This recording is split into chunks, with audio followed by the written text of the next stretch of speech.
This is Atomic Shinobi, and today I'm going to narrate first part of what if kid Naruto wore a mask to hide his emotion. If you enjoyed this video, please like, share, and subscribe to this channel. Now wasting no time, let's start the story. It was a cold, young night. The moon dominated the night sky, making the clouds invisible. This is where our story starts. A young child named Naruto Uzumaki, who is only 6 years old, is running for his life in the forest. Like he does on his birthday each year. Damned demon! Where is he? The irate villagers' screams break the night's stillness, and the sounds of hurried, thoughtless footsteps fill the forest with vitality and activity. Naruto pauses behind a boulder to listen for the source of the approaching sounds of crunching leaves. Ignoring the pain, Naruto embraced his malnourished body closer to the sharp rocks, thinking only, "Don't find me." From where he stood, Naruto could sense the villagers' resentment. "Don't tell me we lost the brat again." They were too near each other. The boy's clothes were torn, leaving him vulnerable to the weather, and the cold night was starting to wear him down. He has been out for so long that he has lost the ability to feel his exposed toes, fingertips, and ears. The wind was light, but it bit at his exposed flesh. Naruto thought as hard as he could, "This is not good, I have to get away before they try to kill me." That's it. Naruto had an original idea that he didn't think would work. He grabbed the closest rock and threw it as hard and far as he could. It's a straightforward plan, but it's probably the best for him right now. "What was that?" inquired a villager. "Please take the bait," Naruto thought desperately. Another said, "Let's check it out." With a sigh of relief, Naruto began to run back in the direction of the village, realizing that his plans to hide in the forest had clearly failed. As he ran as quickly as his legs would allow, Naruto thought, "I have to make it to the gates, then I know I will be able to escape." As he gazes out into the seemingly endless and joyous night, Hiruzen Sarutobi asked an Enbu agent kneeling in front of the elderly Hokage's desk, "Have you found Naruto yet?" Gazing at the streets crowded with merchants, children, and families, the atmosphere was one of passive joyous remembrance of the terrible night that rocked the village to its foundation. The stoic Anbu answered without raising his head, "No, Hokage. Sama. It appears that he has snuck out of the village before the festivities had started, and before my return from my last mission to continue my watch over him." Sarutobi turns and faces the Anbu as he rises, his silver hair and white dog mask gleaming in the red and gold lights that fill the street below. Sarutobi addressed the visibly distressed ninja, saying, "I'm sorry, dog. I know you were against going on a mission so close to his birthday, but you must understand that it had to be done." Kakashi takes off his mask and says, "Please, Hokage. Sama, we are in private. You do not need to use my codename." His face softens as he attempts to comprehend the Hokage's role. Hiruzen simply turned around and glanced out the window toward the village once more. "But why me? There are plenty of Anbu who could have moved an HVT like him into hiding. For Kami's sake, Jiraiya was a part of the mission, wasn't sending me overkill?" he asked. Kakashi waved his hand to indicate that the discussion was over and he was dismissed. "We will have to let time tell us if it was or not. Now go and do whatever you must to find Naruto and make sure he survives another year." As if he had never been there, Kakashi vanished into the night with a whirl of leaves. Naruto had to turn around in order to get away from the mob members who were circling the wall, so he was more than a few miles away from the gate.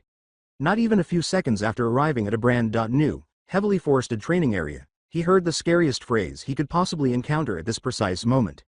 Within Naruto's field of vision, a nondescript villager shouts and gestures toward him, "We found the demon brat. Let's kill him before he gets away." Naruto threw caution to the wind and just tried to flee rather than hide, but luck was not on his side tonight as another group of villagers who were hidden from his view in the tree line just before the village gates came into view under the towering canopy of the tree. Naruto ran and ran, trying to avoid the badly thrown makeshift weapons and get to the gates. As the other 20 or so civilians gathered around Naruto, the bulky shopkeeper who had caught him said, "We got you now, brat." Naruto tried to reason, but the villagers yelled at him for the alleged crimes he had committed. "Please. Just let me go, I never hurt anyone, I just want to go home." "You killed my wife," exclaimed one man. Naruto shut his eyes. "My babies," exclaimed a woman. He attempted to block out what they were saying. Another said, "Hey, don't forget my brother and parents." The disparate words blended into a single, agonizing sound. They then began debating how to punish him this time, if not kill him. As Naruto attempted to force his way out of his captor's arms, a civilian said, "Lynch him." A woman nearby yelled, "No, it's too quick, how about we all get a shot at him with a bat?" and then swung at his leg, breaking it with a sickening crack. Following a series of menacing grins, someone else answered. Everyone appeared to pause in contemplation as they asked, We have done that hundreds of times by now and he is still breathing. What else could we do? I know. We burn his bloody ass at the stake and we each get a turn to stab him with a pitchfork before he dies by fire," exclaimed the antagonistic crowd. A cheer went through the thronging villagers as they had finally made up their minds. What an appropriate way for the demon to die, by the same hellish fires from whence he came, exclaimed one man. Naruto made one final plea to the villagers. Naruto's final attempt at reason was futile as he was struck in the back of the head and rendered unconscious. "No, stop hurting me. I have never done anything to hurt any of you," he exclaimed. As usual, fate has other plans, but Kakashi and his Anbu squad are searching the village for the child who might have been his younger brother. Just 15 minutes have passed since he left the Hokage's office, and in that time, he has thoroughly inspected the ninja training grounds that Kakashi was aware Naruto frequently visited in order to avoid attacking villagers. He has only one thought and hasn't had any luck thus far. "Naruto, where are you? Hopefully, you're safe." He searched for 5 more minutes before finding Training Ground 23, one of the most heavily forested training grounds. It has a unique seal covering it that prevents fire from spreading, allowing Konoha.nin to practice fire style jutsu without destroying the forest. He witnessed a scene in the middle that will always be etched in his memory and caused his heart to leap to his throat. Naruto was hanging by his neck in the middle of the training area, his body covered in red chakra and his eyes glossed over. A pitchfork and scythe that had been thrust into him with the intention of killing him hung from his abdomen. The poisonous chakra was slowly corroding them. It tried to heal the boy. A fire continued to lick at Naruto's hanging heels at his feet, seemingly attempting to slow roast the boy. When the pitchfork's wooden handle was sliced through by the corrosive chakra and fell to the ground with a thud, sticking upright in the still burning fire, Kakashi was startled out of his stunned daze and brought back to reality. Instinctively, he summoned all of his Anbu back to him from their search with a chakra pulse. It took him only a few seconds to see them all in front of him. Even though some of them might not like the boy, some even despise him, he could sense their horror and disgust at what they were witnessing without turning around. Regardless of their burden, none of the Anbu present would ever wish this upon a child. With an edge to his eerily calm voice that his men had never heard before, Kakashi said, "Find out who did this. They can't be far, the fire is too fresh, and for Kami's sake keep them away from me or else I will kill them before the Hokage gets a chance to try them for their crimes." His men refused to challenge him. In order to follow orders, they all vanished in a gust of wind. The Anbu forces were widely aware that Captain Dog had a strange bond with the Jinchuriki of the Nine Tails, but nobody knew why.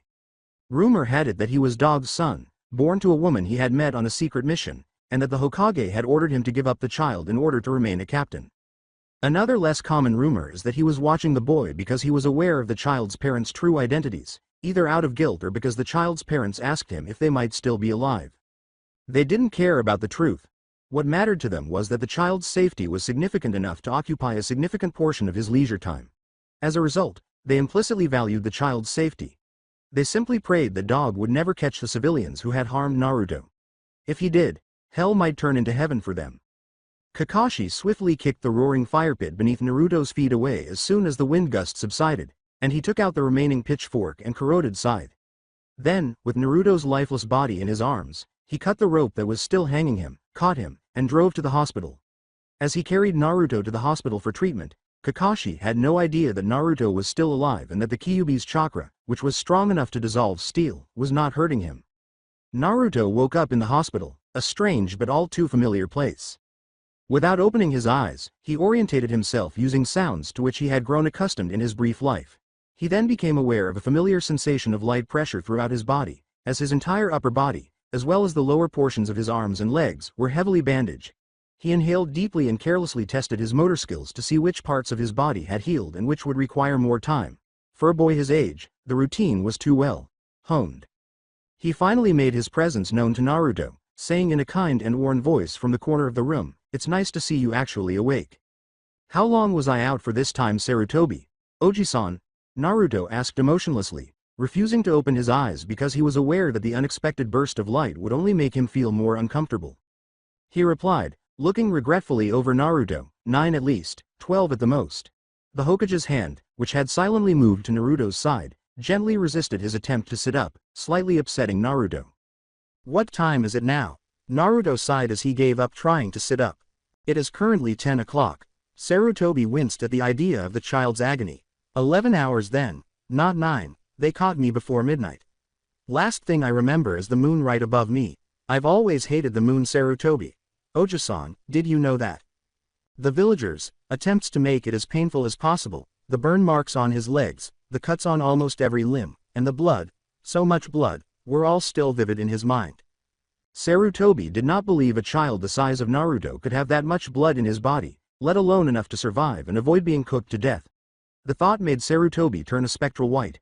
Furthermore, according to Kakashi, the boy was healed by the physical manifestation of the Kyuubi's chakra. I have to monitor the seal closely. I'm not sure this is a good thing yet. Hey Gramps? Naruto's feeble voice roused Sarutobi from his daze. I am still allowed to start the academy in 3 days, right? Naruto asked, holding his gaze with a hurt, longing, and beseeching expression. Trying to control his emotions, he said, nothing has changed, you will still be able to attend the academy. He only said, thank you, before closing his eyes once more to allow the Kyuubi to complete the healing of his still existing wounds. A new permanent scar that ran from halfway up his neck above his right collarbone down the center of his chest ending right above his belly button would be visible when Naruto left the hospital in time to grab ramen at his favorite restaurant. He would carefully conceal this scar from everyone by buying an annoying orange coat with a high, thick collar that completely covered his neck.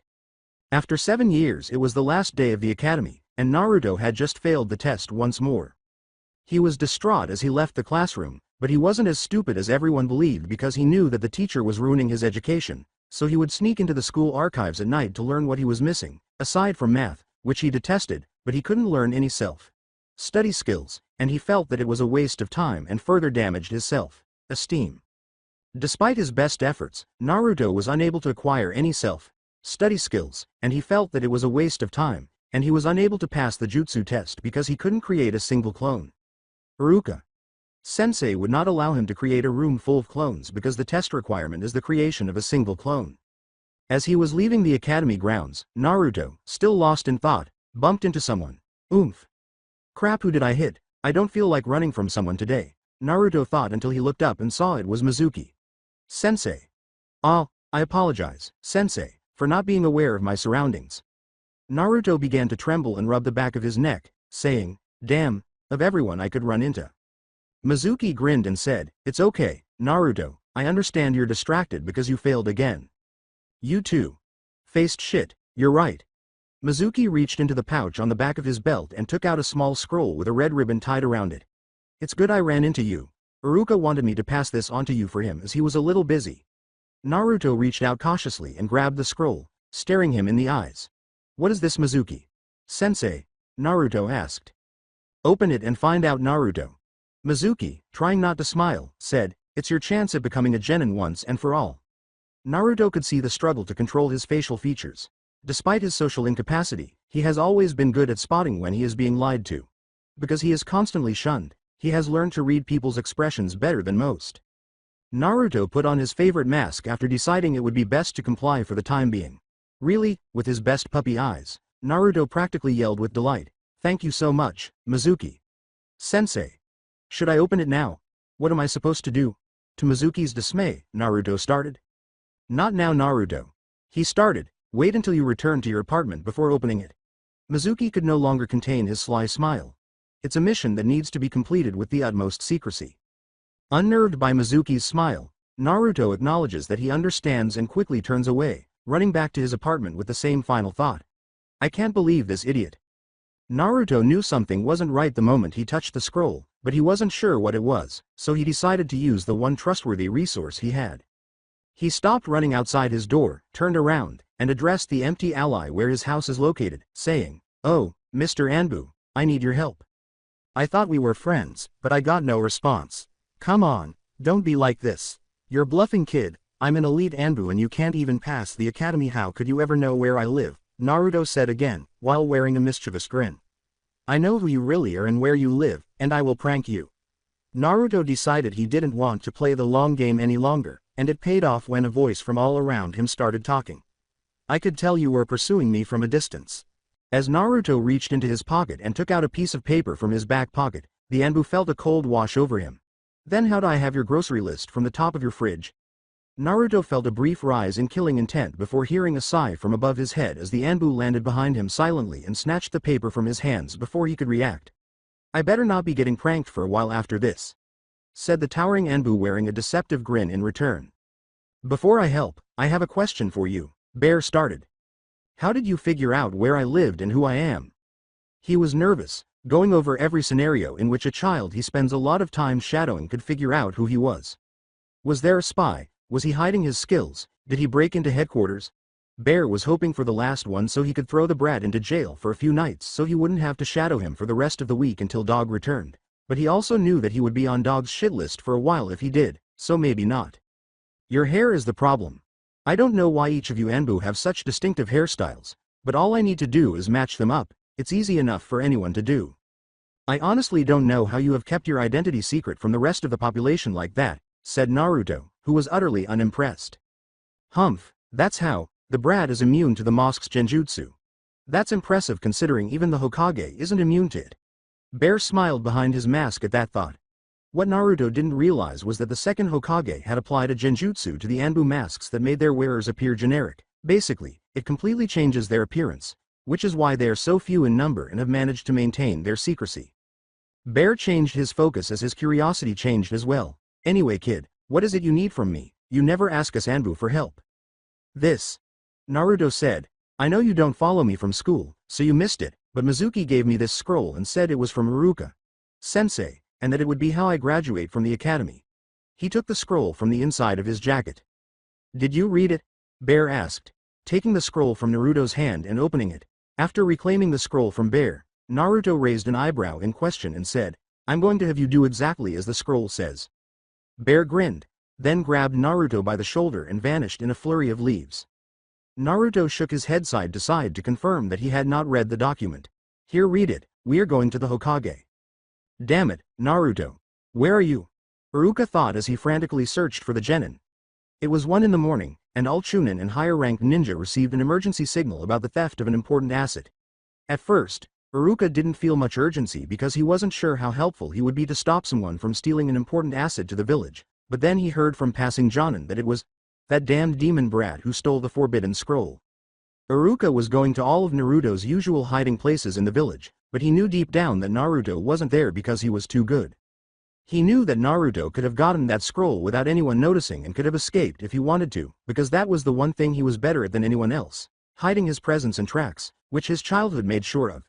So why all the attention and noise? If this was a prank, it didn't make sense for Naruto. There is more going on than what he knows, and he was determined to find out before Naruto was in trouble.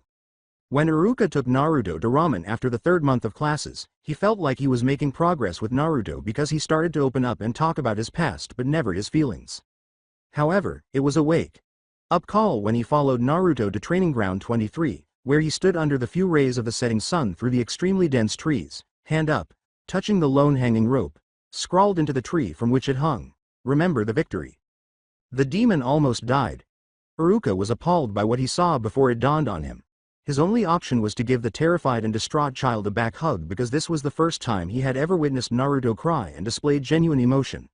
Naruto turned around and sobbed into his shoulder without saying anything. Iruka realized at this point that the child was still a child in need of support and guidance and was not the Kyuubi the village claimed him to be.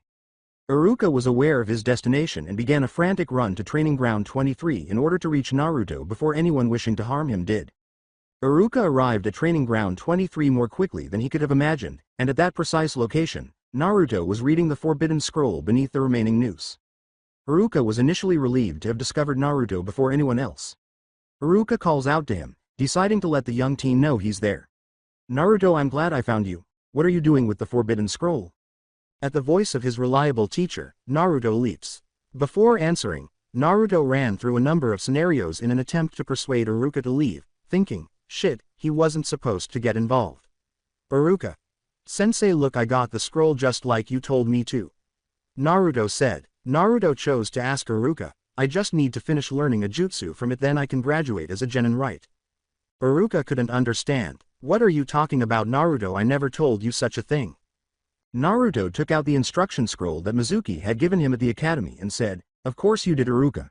Sensei, you gave Mizuki the scroll with the instructions for him to give me. Naruto stood up and gave the scroll to Iruka to examine, saying, see, it even has your signature. Iruka's eyes narrowed as he opened the scroll, thinking that something was still off. However, he was unable to think for long because a Fuma shuriken was flying towards them with the intention of decapitating them. Naruto and Iruka were forced to the ground when Iruka leapt on top of him. The shuriken thudded loudly into the tree behind them, then started to spin in reverse, returning to its original path. Mizuki approached the student teacher pair slowly and said, "Well, isn't that sweet, Iruka? You saved the demon spawn, but the game is over. You don't have to fake being kind to the thing anymore. We can kill it together." As Iruka faced the Mizuki kunai that was approaching, he grabbed Naruto by the rumple of his shirt and dragged him behind his back. Iruka stopped about 15 feet away and glared at him, saying, "Naruto is not a demon and I will not help you kill him." After chuckling, Mizuki took the second Fuma shuriken off his back and started spinning the two in his hands like fan blades. "This is just great," asks Mizuki, who has just stopped laughing. Naruto's and Iruka's eyes grew wide as he declared, "Not only do I get a chance to kill you, Iruka, but I get to kill the demon brat in the same spot I almost succeeded 7 years ago." Naruto collapsed against the tree in shock, unable to comprehend the truth. "Yes, Naruto, I was the reason the mob was able to find you. All I had to do was a simple henge, go around to several of the local bars and rile up all the drunks in the village still mourning their family and friends that you killed, then just had to lead them to you. It's just a shame that you didn't die then. You began to become harder to track after that year." At this point, Iruka became furious and charged Mizuki with the intention of cutting his throat and silencing his voice. Iruka and Mizuki pulled out another kunai and started trading blows with both weapons. Iruka's kunai's limited reach and size were seriously threatened by Mizuki's continuously spinning Fuma shuriken, despite their slower speed. Mizuki pushed Iruka back, inch by inch, toward Naruto, saying, "Ha ha ha ha, you were never better than me, Iruka. Why are you even trying? When the tools you use make the difference between winning and losing. All you have ever done is learn the fundamentals. What good do they do you in a real fight?" Iruka was aware that he would launch one of his Fuma shuriken at Mizuki the moment he attempted to move to give Naruto a line of sight. Fortunately, Iruka knew he could defeat Mizuki because he spent so much time studying the fundamentals. "Come on, they're the fundamentals because they are reliable." Mizuki was unaware that Iruka was examining every move and attack pattern Mizuki used during their sparring session in an effort to identify any weaknesses, which he did. He overextended his left arm when he thrust the spinning shuriken while Mizuki was attempting to provoke him into making a mistake. Iruka made his move after patiently waiting for that attack pattern once more. The story of a ninja who detested using weapons is told in one of the Academy's substitution textbooks. To level the playing field, he would use his opponent's weapon to counterattack after they made a mistake in their stance. Iruka loved this story but felt it was careless, so he had it taken out of the texts. Nevertheless, he got together with the other teachers and tried to see if it could be done. Every time Mizuki was invited, he turned it down because he believed it to be a ridiculous and pointless skill. Since the fundamentals can literally kill, Iruka has been practicing this move for 5 years. Iruka swiftly turned around and countered with Mizuki's Fuma shuriken after the second Mizuki overextended his left jab once more. His hands materialized around Mizuki's wrists, and he threw Mizuki over with a shoulder throw that caught him off guard. Iruka did not miss his opportunity, and as soon as Mizuki hit the ground, he pinned his free hand before stabbed one of his kunai into his palm and into the ground before making a few quick hand gestures. Iruka uttered the words, "Earth Style, Terraform Jutsu," before the earth encircled Mizuki's ankles, neck, and wrists, immobilizing him. Iruka got to his feet and gave Mizuki a sly smile. "What good are your tools if you don't have the proper fundamentals to use them correctly? Also, for the record, Mizuki, I've always been the better ninja." Iruka relaxed a little because he could now resolve the situation and prevent Naruto from being prosecuted by the civilian council because he had caught Mizuki. Iruka had to check on Naruto and sort things out first, though. With a sigh and a very Naruto-like head scratch, Iruka thought, "Man, this whole mess reminds me of why I left field work behind in the first place." Iruka glares at the man, who is still staring at the distressed looking Naruto, and returns his focus to the bound Mizuki. "Alright Mizuki, here is how we are going to do this. You are going to tell me exactly why you made Naruto steal the scroll and who it was for, and if you don't give me the answer I want I will begin to cut off body parts and then cauterize the wound so you don't bleed out. Understand?" Mizuki responded by glaring back at Iruka as really going to do it. Iruka took his kunai, channeled fire nature chakra into it, and as it glowed a bright orange, stabbed it into the top of Mizuki's eye socket, pulling the now boiling eye out of its socket. Sigh, "I guess this has to be the hard way then." Iruka put a rag in Mizuki's mouth to stop him from screaming bloody murder because, to him, this was personal and he didn't want to draw attention from other Kohana.nin nearby. After a minute, Iruka took the rag from Mizuki's mouth and he stopped screaming. With a painful, "Yes," Mizuki said, "Now let's try this again. Do you understand how this works?" He was utterly terrified of the man in front of him. He didn't recognize this Iruka as the gentle instructor who quit the field due to mental exhaustion. At least that's what the Hokage told him after their most recent mission together. However, the true reason, which was only known to Jonin and higher, was that Iruka was being trained to be a field interrogator for the Torture and Interrogation Division. However, he had a terrible habit of torturing his targets until they died shortly after, which caused issues because they could never bring them back alive for Yamanaka to go through their memories for more information. Because he was obsessed with the basics, he made the decision to ask to be transferred into teaching. The Hokage instantly granted his request. Iruka asked, almost bored, "Now who were you stealing the scroll for and why did you get Naruto involved?" At this point, Naruto got up and began to approach the two, barely able to hear their quiet conversation. Iruka was too busy staring at Mizuki to notice, but Mizuki saw Naruto's serious demeanor. Iruka's eyes grew wide as he heard Naruto gasp behind him. "I wasn't hired by anyone, I was trying to steal it to present it as a gift to Orochimaru in return for his assistance on a project. As for the reason I chose Naruto is because it finally gave me a chance to kill the Kyuubi." Mizuki continued to feel more assured before Iruka could reply, since Iruka was now concentrating on Naruto rather than him. As Naruto freezes, Mizuki starts to laugh. "That's right brat, you are the Kyuubi no Kitsune incarnate. You are responsible for the deaths of hundreds of Konohagakure ninja and civilians, you even wiped out an entire clan and killed the fourth Hokage." Iruka had had enough of Mizuki's lies and tormenting of Naruto. Iruka tries to turn and poke a kunai into Mizuki's throat, but a shadow stops him in his tracks. He screams for Naruto to wake up, but the shadow swiftly spreads out and covers his mouth. Another enemy, damn it. How could I have overlooked this? Iruka pondered. Mizuki was so intent on verbally attacking Naruto that he failed to notice Iruka's sudden rigidity and struggle. Mizuki then wills the Fuma shuriken into Naruto's back with a sickening slice, while Iruka was struggling to scream out to his student. The shuriken is still connected to his chakra strings on his right hand. The two halves vanished, turning to smoke. In disbelief, Mizuki started scanning the area until he heard footsteps above him and saw Naruto grinning broadly as he looked down on him. Before a group of Anbu and the Hokage emerged from their hiding places in the trees and one Shikaku Nara casually emerged from a bush, muttering something about how difficult this ordeal has been, Naruto taunted, "Bet you weren't expecting a shadow clone or my acting skills to be so good." Following the release of the shadow possession jutsu and Shikaku's declaration that he would not attack and kill Mizuki, Iruka became very disoriented and stayed motionless. It would be more troublesome to stay than to read the report later, so Shikaku says, "You should be proud of your student Iruka, he is going places one day." The Anbu had just freed Mizuki from his earth jutsu, bound him in chakra sealing chains, and departed to transport him to T&I. Naruto and the Hokage were the only two left. Iruka approached the two, bowed slightly, and began to speak. Hiruzen simply laughed at Iruka's unusual lack of manners around him. "Hokage Sama, I apologize for my language, but what the fuck just happened?" Iruka looked at the Hokage, obviously hoping for more than his students could have deduced.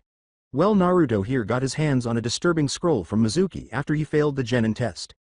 Acting above his station, he made the call to bring it to an Anbu operative who deemed it a relevant thread to bring to my direct attention. At Iruka's stunned expression, Hiruzen started to laugh once more.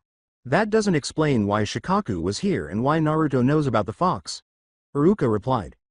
Iruka had to snicker at the Nara's flawless ability to stay away from anything he considers problematic.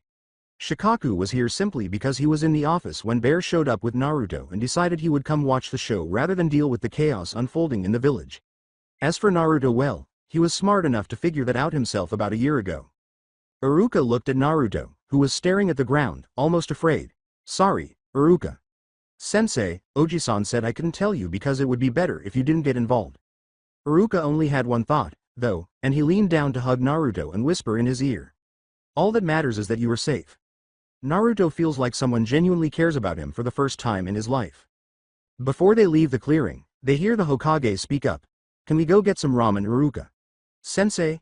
Naruto asks, and Iruka chokes up and nods his head in agreement before grabbing his opposite shoulder and guiding him to Ichiraku. "Oh, before I forget Naruto," Sarutobi said, tossing the recently graduated Genin a Konoha headband. Congratulations. He says this before vanishing into a leaf swirl. Whoa. I'm a ninja at last. In the middle of the night, Naruto exclaimed with great excitement at his favorite ramen stand. After finishing 4 bowls of the god's ramen and feeling full, Naruto finally started to unwind from the night's events. Iruka. Sensei, now that I'm an official ninja, I can learn cool ninjutsu and go on cool missions like you used to tell me about, Naruto announced with unbridled passion and excitement as Iruka was lost in thought over the events of the evening. Not so fast, Naruto, you still need to get your new sensei, team, and train loads more to get to that point, he grunted and muttered, stating that it would be too long before he could use cool jutsu like Iruka and the Hokage in the future. So, who is my new sensei, Iruka? Sensei. I decided to get back on topic. Iruka laughed at Naruto's rapidly shifting attitude. I'm not at liberty to say. You will just have to wait till tomorrow like everyone else. Naruto asked expectantly. Iruka dismissed that idea as ridiculous and returned his attention to Naruto, who was beginning to get up to leave knowing that Iruka had the ramen tab. Thank God for the Hokage's forethought and included Naruto in the teams. It's almost like he knew what was going to happen. Naruto, I can't tell you how proud of the man you have become and the path you are bound to follow, Iruka said, resting his hand on Naruto's shoulder to prevent him from leaving just yet. Hey Naruto, before you go I want to share something with you. Naruto noticed that Iruka was having trouble finding the right words, so he gave the man his whole attention. Naruto, I can't tell you how proud of the man you have become and the path you are bound to follow. Please give this team a chance. I know I'm not the only one who sees it. With that farewell, Naruto vanished into the night. Fine, I'll see you tomorrow, Iruka-sensei, thanks for the ramen. You saw the hesitation in his eyes at the thought of a team, didn't you, Tucci? He asked after Naruto had run out of earshots. How could I have missed it after all? I see him as my own son sometimes. I just wish he wasn't on the restricted adoption list, otherwise I would have given him a home a long time ago. Tucci responded with a sorrowful voice. Thank you for the ramen. What is the amount I owe you? Iruka stood up and took out his wallet before asking. With a broad smile, he answered, this time it's on the house. The following morning. Hey, Naruto, what on earth are you doing here? As Naruto was the last to enter the classroom, Ino remarked angrily, I thought you had failed again. Naruto sighed inwardly at the abrupt greeting from a classmate. As he sat in the back corner of the classroom, away from everyone's curious looks, especially Sasuke, Shikamaru, and Ino, who was actually taken aback by her remark, Naruto shot back, I have my headband now, don't I? One shy girl in the room's back right corner was thrilled to see her beloved turn into a genin. Now let's see who made it. Sasuke Uchiha, Sakura Haruno, Ino Yanamaka, Choji Akamichi, Shikamaru Nara, Kiba Inuzuka, Shino Aburame, and Hinata Hyuga are the ones I know. I really hope I don't get paired with any of them, Naruto thought fearfully and frustratedly. There were 39 students in the room who had graduated from the academy this year, making 13 possible teams. Naruto was sure he could avoid his former classmates. He shared similar thoughts and reservations about the rest of his classmates, and despite his crush on Sakura, he did not want to be on the same team as her because he knew she would just beat him and harass him. As for Hinata, he feels she is afraid of him and cannot talk to him or not faint at his touch, so he tends to try and give her space so she doesn't have to be afraid of him, or so he thinks. Although he had mixed feelings about some of the guys who would hang out with him during recess or taijutsu practice and would enjoy his antics, he never really interacted with them. Naruto was interrupted from his contemplation when Iruka entered the room. Alright class, settle down, I'm about to announce the teams for this year, Iruka said as he entered the classroom. This is an interesting year because you all have the perfect number to only be paired with your classmates. When Naruto was having a panic attack, all he could think was, fuck, fuck, fuck, fuck, fuck. This was his worst fear come true. Pardon me, Iruka. Sensei, but I thought Naruto had failed the graduation test, Sakura said, raising her hand. As he lowered his head onto the desk and swiftly raised it again, Naruto thought, oh, here we go. Can't they just believe the headband and leave me alone? He did, but he more than earned a spot on a genin team for his actions during the crisis in the middle of last night. Throwing the class a bone and giving Naruto some credit he likely wanted to keep secret, Iruka said without emotion. As for what happened and what Naruto's role in the event was is classified due to the Hokage's orders. Naruto needs to change his view of his classmates and he is not going to do that the way he is now, Iruka explained. Following a few looks of disappointment and incredulity, okay, no more questions? Iruka remarked, and no, I won't answer why I'm all bandaged up, as 2 more hands shot up and then back down. He was still intrigued by the bandages covering his entire neck. Iruka said, "Okay, the teams you all will be filling are teams 1 through 13. He then began to enumerate the names of genin prospects that Naruto was unaware of until today and would likely forget. When Iruka finally reached his own class of students, he said, Team 7 will be Sasuke Uchiha.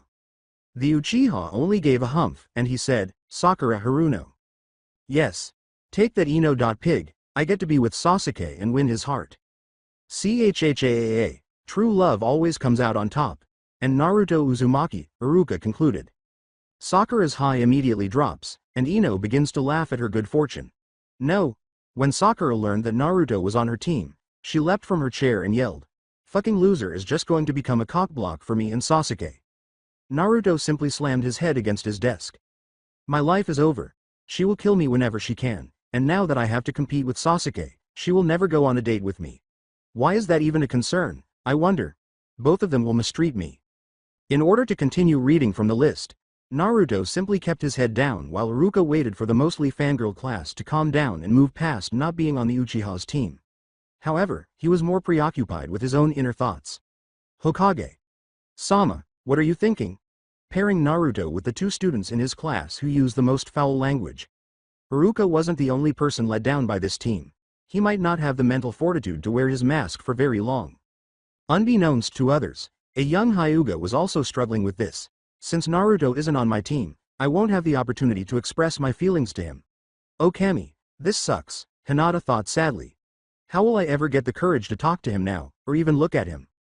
Iruka rolled his eyes to get back on track and said, okay, now that the show is over, how about we go on? Also, your instructor will be Kakashi Hitaki. As his patience wore thin, Kiba received a broad smile when he was told, Team 8 will be Kiba Inuzuka. If one listened closely enough, they could hear Shino Aburame's bugs buzzing with approval and excitement. Shino loved the Inuzuka because he never treated him differently than other people, even though he had clan jutsu. And Hinata Hyuga, with Kurenai Yuhi as your sensei. Despite her obvious disappointment over Naruto's absence from her team, Hinata was thrilled to have the woman she regarded as an older sister as her sensei. Iruka concluded his class without revealing the final team selection. Team 10 will be this generation's Ino. Shika. Show trio with your sensei being Asuma Sarutobi. Iruka concluded by saying, okay. I wish you luck and your senseis will be here shortly to give you further instructions. Please head back to your original homerooms and good luck, after the final 3 teams from another teacher's class had finished. Team 8's sensei arrived shortly after Iruka and the other students departed, telling them to meet her at Training Ground 8. Asuma showed up 5 minutes later to give Team 10 instructions. Team 7 has been waiting for the past 2 hours. Sakura looked at the clock for the 4th time in 5 minutes and declared, I bet our sensei is taking so long to get here because he is dreading to teach Naruto, which is just not fair to poor Sasuke. With a little drool dripping from his mouth, Naruto raised his head from the desk he was sleeping on in the back and became somewhat conscious of his surroundings. "Hhhhuu. You say something, Sakura?" he asked. Sakura yelled, "Cha!" as she ascended the steps beside the sleepy child and gave Naruto a powerful blow to the top of the head, knocking him out of his seat. Why me? With a severe headache and a large, cartoonish bump on top of his head, Naruto thought as he slowly rose back into the chair. That's what happens when you disrespect me. Never ignore me again, loser. Sakura was furious at Naruto's odd decision to stay silent and briefly questioned why he didn't applaud when he realized they were on the same team. But what did I do? Naruto questioned, completely perplexed by what had happened and unsure of why he should have been punched. Sasuke responded this time, but he never looked back. You passed and got on this team, loser. Yeah. What Sasuke said. Sakura quickly imitated in an attempt to win over the grumpy kids, but this only made him more irritated. Not that he showed it or anyone noticed. Naruto thought sadly, I feel like I should already retire. Well, I might as well enjoy myself while I'm here, he said with a broad smile. After getting up from his chair, Naruto took a chalkboard eraser and inserted it between the sliding door's tops, causing it to fall on the person opening it. Naruto laughed and said, hee, this is what he gets for being so late. I really hope this works, he deserves it, and it will be kind of funny, Sakura said, no self. Respecting Jonin would fall for a stupid trick like that. Naruto. 2 minutes after Naruto had put up the eraser, the door opened, and the eraser fell directly on Kakashi's head. Ha ha ha ha, it worked, Naruto exclaimed with delight. He had a stupidly big smile on his face. Sakura had to pick up her jaw off the floor and thought, no way it actually worked. This guy is obviously a joke, so I'm going to need a new sensei, Sasuke thought in dismay. They gazed at their new sensei's gravity defying hair, which still had the eraser lodged in it. Kakashi's only reaction to Naruto's immature behavior was, "My first impression. I hate you all." Before he shut the door and vanished from the kid's view, he said, "On the roof in 5 minutes." Feeling that his sensei would treat him like everyone else, Naruto muttered under his breath, "Alright, here we go. I wonder how long it will be before he tries to demote me, so I might as well get this over with." They began a simple introduction on the roof. First to speak, their sensei identified himself as a jonin named Kakashi Hitaki. Since their sensei kind of refused to provide any specific information about himself, Team 7 was only able to get this information out of him. Naruto checked in again. In contrast to Kakashi, Naruto expressed his love for ramen and his aspiration to become a Hokage. He enjoyed playing practical jokes and eating ramen. Kakashi gave him a curious glance, which Naruto had seen but decided not to focus on. Sakura went on to say that, aside from the hatreds, everything was Sasuke. That was only for Naruto. And the jab caused Naruto to unconsciously wince. In contrast to Naruto and Sakura, Sasuke had no interests or aspirations other than the desire to kill someone, bring his clan back to life, and become the greatest ninja in history. Additionally, he chose to share his strong distaste for Naruto. Kakashi was aware that Naruto's self-assured exterior had begun to show signs of pain by this time. Before speaking to his new students, Kakashi thought, "Interesting, I will have to keep an eye on him and his facade." Although Kakashi didn't express it, he was worried about his sensei's son's mental health because he had noticed some unsettling symptoms. He spoke with Inoichi, the village's top psychologist and head of the department responsible for torture and interrogation, but decided not to think about it right now. With a playful tone, Kakashi said, "All right, now that we know more about each other, meet me at Training Ground 7 tomorrow morning at 7. Don't be late and don't eat anything you will throw up." One of his well-known eye smiles disappeared in a swirl of leaves, leaving the nearly genin by himself. As he stepped up on the balcony, Naruto scratched his head and said, "Man, I want to learn that, but anyway, why tomorrow morning? Missions don't start till next week." As he made his way to the door with his hands in his pockets and attempted to ignore his female teammate's question, Sasuke answered Naruto in turn, "Beats me. Hey Sasuke, do you want to go get lunch with me?" "No." Sakura bowed her head in embarrassment at the final Uchiha's incisive and prompt reply. Deciding to try to cheer her up by being kind. The largest smile Naruto could manage, he said, "I'll go with you, Sakura." She quickly responded, "Now why would I go with a blockheaded loser like you?" as his question lifted her spirits. Naruto confidently replied, "Because I'm the funniest guy around," before extending his arms, tumbling from the upper balcony, and vanishing into the tree below. Sakura yelled, "You weren't supposed to answer, idiot," and chased after Sasuke. At an undisclosed place, "How are they together?" inquired Sarutobi uneasily. With a pained expression, Kakashi remarked, "They obviously hate Naruto, and if it weren't for his mask breaking just before I left, I would have never known it was there. He hides his emotions better than anyone I know. Even Hiyashi Hyuga would be hard-pressed to contend with Naruto in repressing his emotions. It is almost like he chooses not to feel anything at all and it is just an act." Sarutobi remarked, "You picked all that up from one meeting with them?" with a startled tone. Kakashi got up and turned to face the room's lone photograph of the fourth Hokage, saying, "It was kind of hard not to when Sasuke and Sakura were belittling him every chance they got." He walked out of the room and the Hokage alone after saying, "I swear I will make sure these mistakes are corrected, sensei. I had failed to look out for him and now he is too far gone, please forgive me." "Alright, it is now 7 o'clock in the morning and our sensei is not even here yet, just what have I gotten myself into?" Sakura said aloud. It was a lovely day in Konohagakure. The vast, clear blue sky was cloudless, the sun was warm and gentle, and the cool breeze seemed to caress your skin, sending shivers down your spine. Overall, it was the ideal day for training. With the exception of Team 7's, Sensei is not present. As Sasuke ruminated on the fact that he hasn't started training yet, he said, "This is such a waste of my time, I should go see the Hokage about switching instructors." Sakura said, quite bluntly and sarcastically, "Yeah, you deserve the best, maybe while you are at it you can get Naruto switched off the team as well." "The humph. Probably should," Sasuke thought. Sakura exclaimed, "Hey, where is Naruto?" in confusion, "He was here not even a minute ago?" In response, Sasuke said, "Beats me, but it's not like I care all that much. How did he leave without making a sound?" Although he didn't express it, Sasuke was taken aback by the blonde's cunning. In other parts of Konohagakure, Naruto was strolling along a path in the forest toward the memorial stone, which is located just outside the village. He visits the stone and looks at all the names whenever he is feeling depressed. Naruto would like to believe that his parents' names are on that stone, that they perished defending the village, and that they had no control over the predicament he found himself in. But when he got there, he was taken aback by who was already there. Naruto grinned at Kakashi's startled jump when he was lost in thought. You know, sensei, if you're going to make it a habit to be 2 hours late because you visit the stone every day, just tell us to meet you at 9 instead of 7. I thought I just saw the fourth. Well, they look so much alike with that hair. Kakashi simply grinned and said, I'm sorry, I just got lost on the road of life and got distracted. I'll try not to do it again. With a broad smile, Naruto said, Okay, Kakashi. Sensei, if you say so, let's hurry and get back to the field so I can start learning a bunch of cool ninja stuff. After saying, very well then, you have 5 minutes, see you there, Kakashi left the area, leaving Naruto by himself at the stone. Naruto returned to Training Ground 7 after taking one final glance at the memorial stone. Ha! 5 minutes is nothing, I got it in 3. Naruto exclaimed, alright, I got back in 3, when he eventually returned to the training area. Sasuke spat out at Naruto, saying, shut it, dope, I'm not in the mood to hear your stupid voice screaming and shouting. Before Kakashi jumped down from the trees and congratulated Naruto, Sakura just stared at him in bewilderment.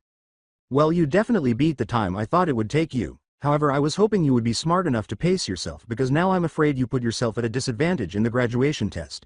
Kakashi responded with the greatest of nonchalance. Wait, what? Exclaimed the 3 people who believed they were new genin. Yes, this is the real test, the one the academy gives is just a test to see if whether or not you can even attempt the real test, replied Kakashi. Sakura glared into the back of his head and exclaimed, well, great, Naruto is just going to hold Sasuke back and he will fail. What was the Hokage thinking? Ignorant of the circumstances, Sasuke thought, this should still be easy, I'm Uchiha after all. Kakashi put the clock on top of one of the 3 training logs and said, alright, this is how this test is going to play out. You 3 have until noon to take these 2 bell from me. That is 3 hours from now.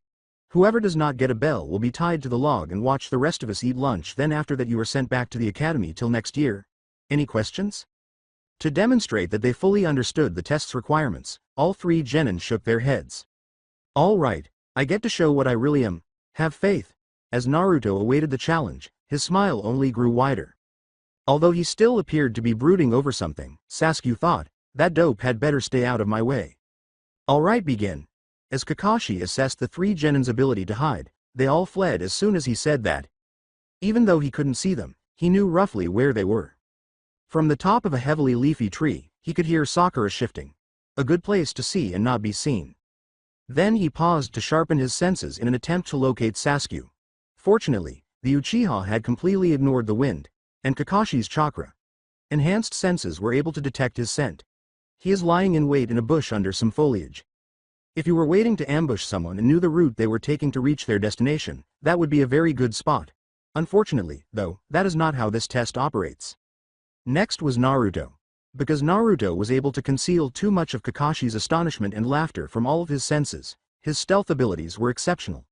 All right, Naruto. Where are you? I'm impressed that you hid 1,000 times better than your teammates. Naruto had hid underwater in the river near the training grounds as part of his cunning plan. He would use his planned surprise attack to confuse Kakashi and get away, even though he knew it wouldn't be a good spot for long. Okay, let's get started. 13 clones appeared in his mind as he referred to the technique as Shadow Clone Jutsu. 10 of them were supposed to divert Kakashi's attention while the other 3 and Naruto himself dispersed in various directions in search of a better hiding place and to make Kakashi wonder where the real one was. Unfortunately, it backfired because he had Kakashi as a sensei. The 10 clones sent to divert him were caught when he threw 3 shuriken attached to ninja wire and tied them all together as soon as all the clones leapt out of the water. Consequently, Kakashi was able to disperse and skew his understanding of the true Naruto's location by effortlessly removing the 3 clones. Naruto grinned at his sensei's praise but remained resolute.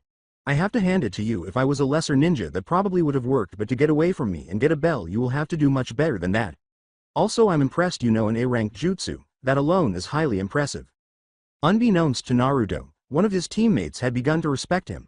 I should give that guy more attention because I want to see what else he has planned. And if he can use an A-ranked forbidden jutsu and come up with a good plan like that, he might be worth his weight on this team. On the inside, Naruto was freaking out. In what way will I obtain a damn bell? My genjutsu is non-existent. My taijutsu is terrible. My ninjutsu is restricted to shadow clones. And finally, my element of surprise has been lost. What will I do? The enigmatic voice said, use your teammates and cooperate with them. In total bewilderment, Naruto questioned, Sensei, did you just say something, or am I hearing things? However, his sensei had already left. Naruto climbed into the closest tree and began searching for his sensei, saying, damn, I would have been dead if he had been trying to kill me.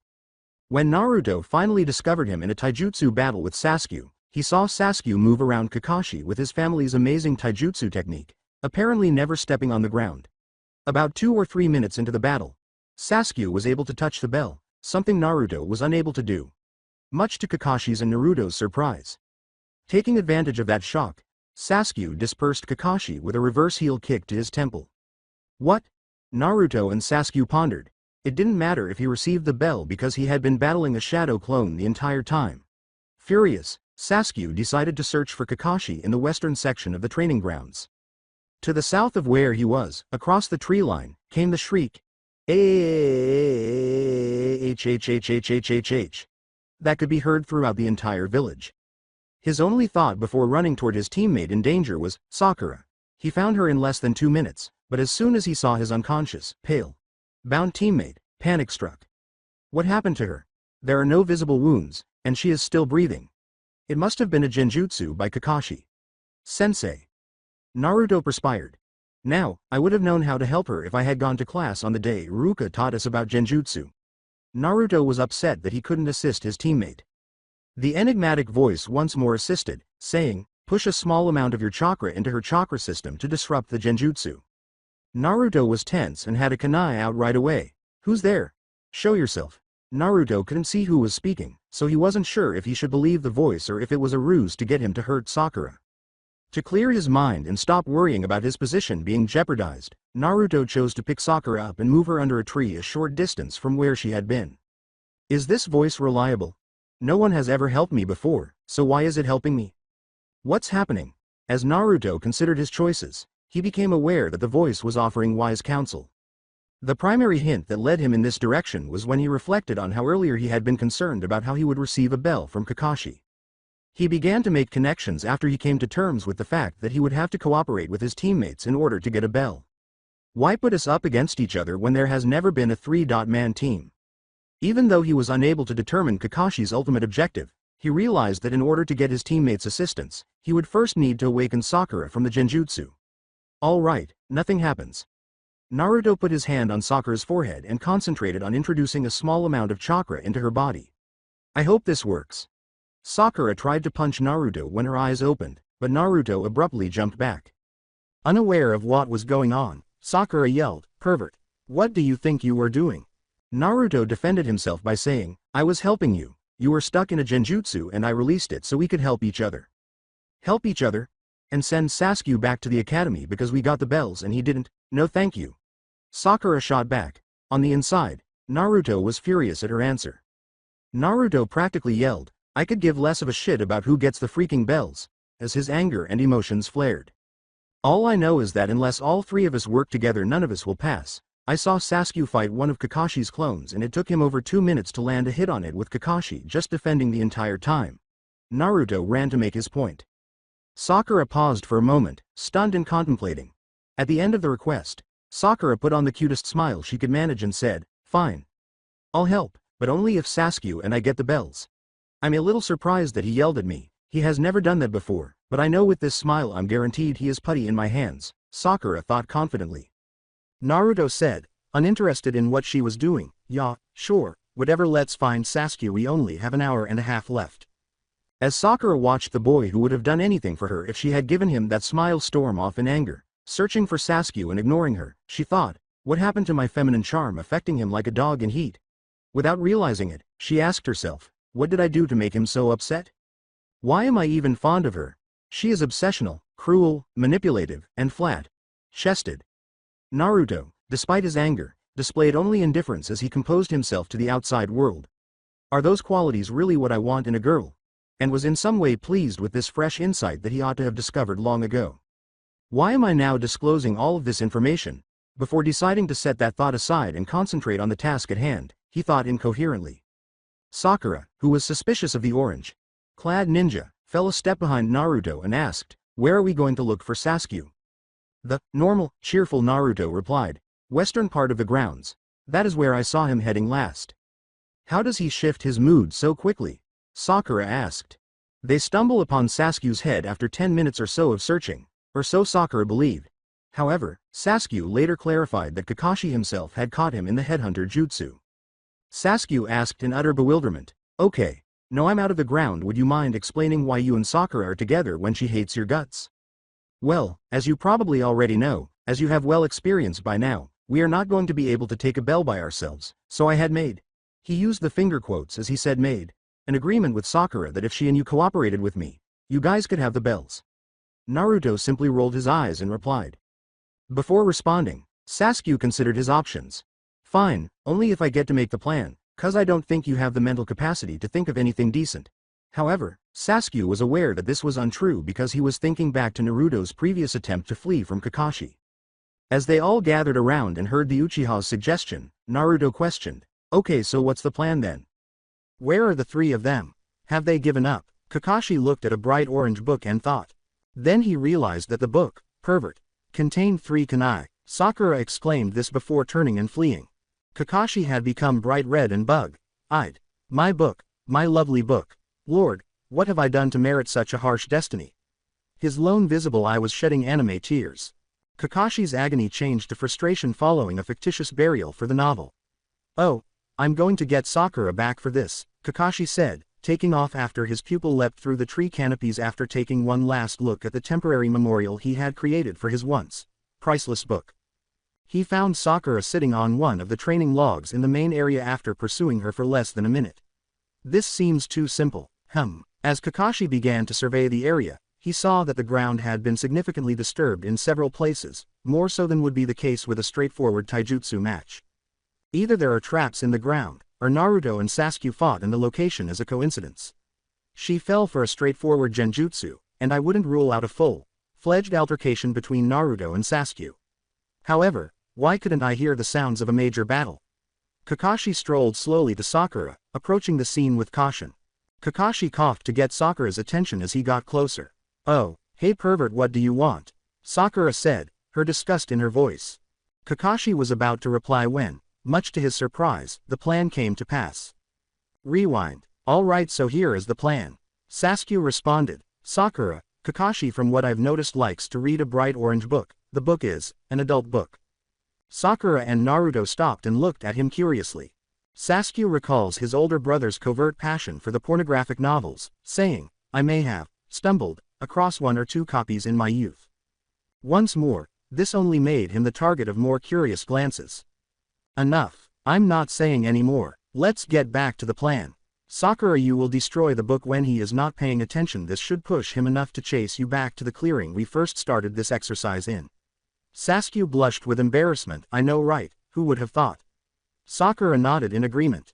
"Naruto, I will use an earth jutsu to place your clones underground. I'm hoping for 24 at the most, and if not 10 at the least. I also want you to avoid fighting so you can recreate clones if some fall." Responding with a scowl, 24, what a joke." Naruto grinned and nodded eagerly. "Good. Now you will wait for the call sign from Sakura, which will be, 'Hey pervert, what do you want?'"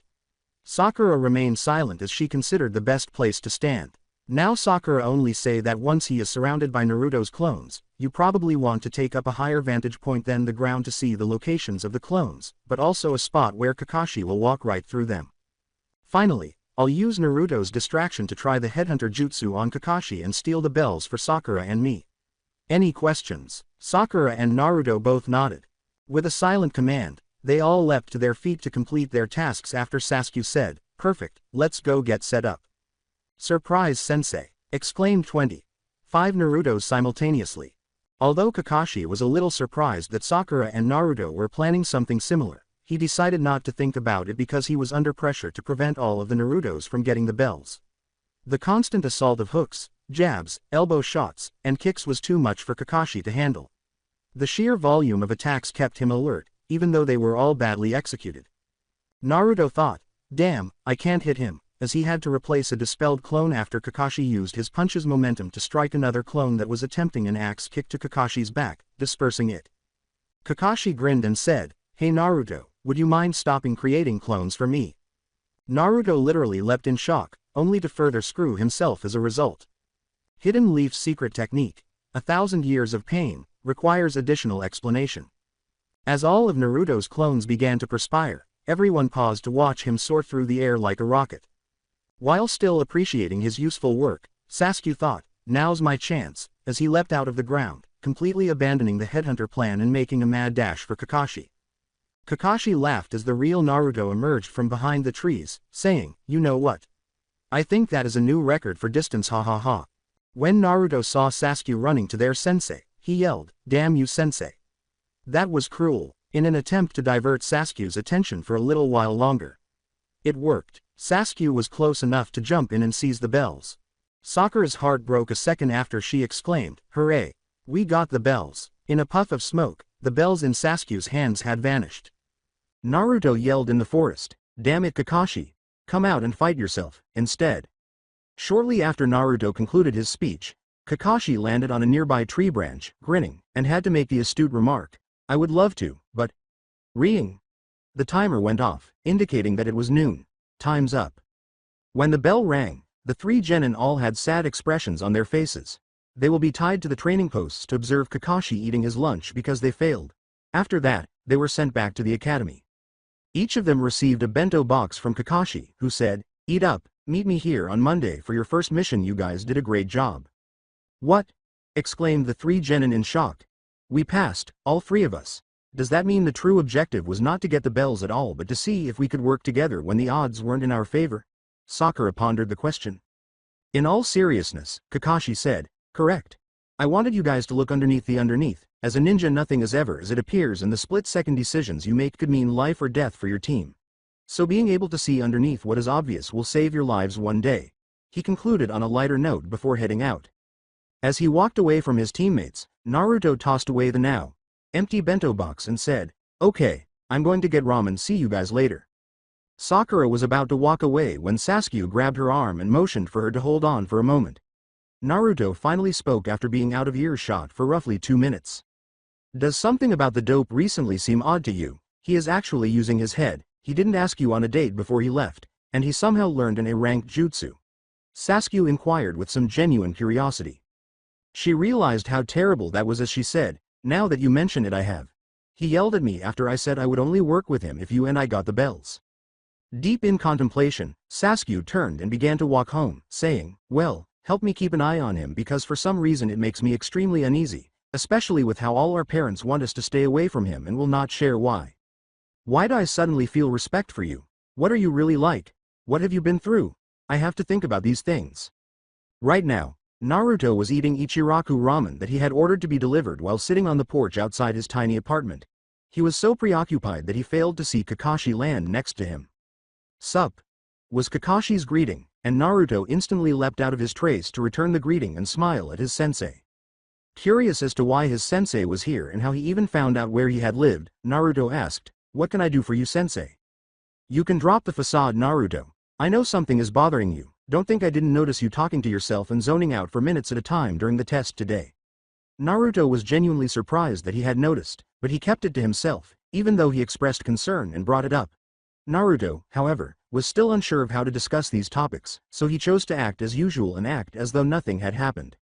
Naruto replied with a broad, toothy smile, "I'm sorry, sensei, but I have no idea what facade you're referring to, and I definitely didn't talk to myself in the forest. I was hoping Kakashi would forget about it." "Okay, if you say so," was Kakashi's skepticism-filled reply, but he knew better than to press the issue. Kakashi felt foolish and said, "Man, I need to go see the Hokage on how to gain his trust. He must trust me first to share anything about his emotional life, especially if I want him to drop the facade. What was I thinking?" Before he leapt away, Kakashi said, "Very well if you say so, just don't let your emotions affect any of our upcoming missions." Naruto muttered, "It won't," before returning to his run-down apartment to sleep. Less than a month and a half has passed since Sakura, Sasuke, and Naruto passed away and joined Team 7. They are currently waiting for a new mission in the Hokage's tower. As he entered the missions hall, Naruto yelled, "Hey Gramps, we're here to get a new mission." Iruka, who was waved away by the Hokage, said, "Damn it Naruto. How many times do I have to tell you to address the Hokage with the respect he deserves?" "It's alright Iruka, I've been trying for years to get him to change and it hasn't happened once." Sarutobi told the truth. However, the true reason is that when Naruto was younger, he was asked if he could refer to him as his grandfather because he had no family of his own. He agreed because Sarutobi was heartbroken by Naruto's embarrassed expression when he asked that question. Fearful of having to go capture that damn cat, Iruka joked with the Genin squad, "Alright, so what D-ranked missions do you want today?" "Oh, we have the Capture Tora mission. I know you want that one." Naruto argued with his adopted grandfather, saying, "No, we have been doing manual labor, and capturing that damn cat for too long now. I want a real mission." Sasuke remarked, "For once I agree with the dope." Sakura continued, "To my own surprise, me too." "Kakashi?" Sarutobi asked, glancing at him. With evident pride in his voice, Kakashi said, "I think they could easily handle a joint C-ranked mission, but not one solo just yet, despite them having finished more D-ranked missions in their first month than any other recorded Genin team." But the conversation had to end when Sensei from Team 8 stormed into the mission hall, panting like she had just finished a marathon. Kurenai barely exhaled as she said, "Hokage, sir, I have, a serious problem, that needs, to be attended to, immediately." In an attempt to calm her, the Hokage patiently replied, "Calm down please and tell me your problem." Kurenai inhaled deeply a few times before speaking. "As you know I am leaving for a 3-week mission. Now normally I would just request for a replacement instructor for the time period I am gone. But both Kiba and Shino will be gone for an undisclosed amount of time on clan business while I am away. So I need to request that Hinata be placed with another squad of ninja she knows for at least a 2-week mission." From behind Kurenai, Kakashi finally made his presence known to her. "Well, we just requested a C-ranked mission and most are over a week long. I'm more than sure she would be fine with us."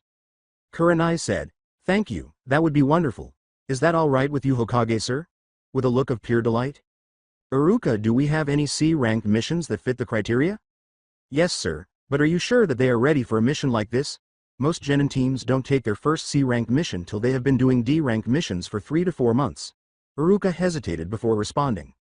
Iruka sighed at the Hokage's calm reply. "This however is not an ordinary Genin team, and on top of that there will be 5 members instead of the ordinary 4 which can make a huge difference in the success of the mission." Iruka picked up a scroll, put it down for Naruto's team and Hinata, and said to the Chunin at the door, "I can see no flaws in your logic, sir." The Chunin nodded and departed the room to fetch the employer. "Please call the employer for C-ranked, escort class mission 4278 into the mission hall to meet with his team, and inform him there will be one more that is not present at this time." Kurenai said from the corner of the room, "Oh, yes, Kakashi, there is one more thing I have to speak with you about before you leave."